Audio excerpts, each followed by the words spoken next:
மரணிச்சவரை குளிப்பாட்டுகிறாரே, அவர் குளிப்பாட்டுற வரை நான் குளிப்பாட்டுகிறவர் குளிக்க வேண்டுமா? இல்லை, குளித்துக் கொள்வது சுன்னத், கடமை இல்லை.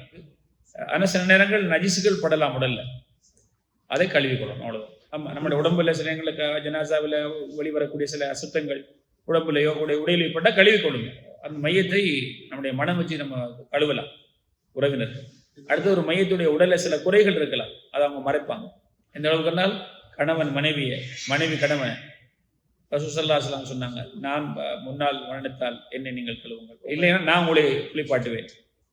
ஆயிஷா நாயிகை உது செய்வதற்கு நேரடி ஆதாரம் இருக்கிறதாக தெரியவில்லை சொன்னாங்க. உதுவுடைய உறுப்புகளை வைத்து ஆரம்பிங்கள் என்று ஸல்லல்லாஹு சொல்றாங்க. தன்னுடைய மகளை குளிப்பாட்டும் போது ஜெனபுல்லா நினைக்கிறேன், அந்த மையத்தை குளிப்பாட்டும் போது வலது பக்கமாக பிறகு இடது பக்கமாக சாதாரண தண்ணியை ஊற்றி, அதுக்கு பிறகு இலைந்தை மரத்துடைய இலைகளை போட்டு உடம்பை கழுவுவது, கற்பூரத்தை தண்ணீரை போட்டு அதை கழுவிட்டு, அதே போல நாங்கள் மையத்தை கழுவும் போது எங்களுடைய அந்த மையத்தை கொஞ்சம் வயிற்றை நசித்து வயிற்றில் இருக்கக்கூடிய அசுத்தங்களை வெளிப்படுத்த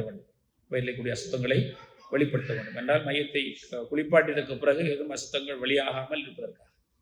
ஆனால் எப்படி ஒரு உயிருள்ளவரை நாங்கள் குளிப்பாட்டும் போது அவருடைய உடலுக்கு நோகாத அளவிற்கு மையத்தை நாம் என்ன செய்யணும், அது ஒரு உயிருள்ள மனிதரை நாங்கள் நோயினைப்படுத்தாத மாதிரி மெதுவாக செய்ய வேண்டும்.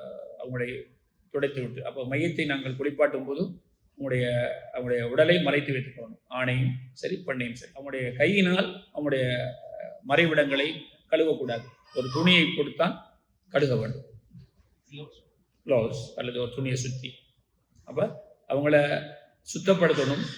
அவங்களுடைய உடம்பிலிருந்து ஏதும் அசுத்தங்கள் இருக்கிறதா இல்லையா என்று எங்களுக்கு உறுதியாகும் வரை, அசுத்தங்கள் வரக்கூடிய இடத்துல நாங்கள் ஏதும் அசுத்தங்கள் இருக்குதா, எல்லாம் தூய்மை ஆகிவிட்டதா என்று நாங்கள் தெரிந்ததுக்கு பிறகுதான் அதை விட வேண்டும்.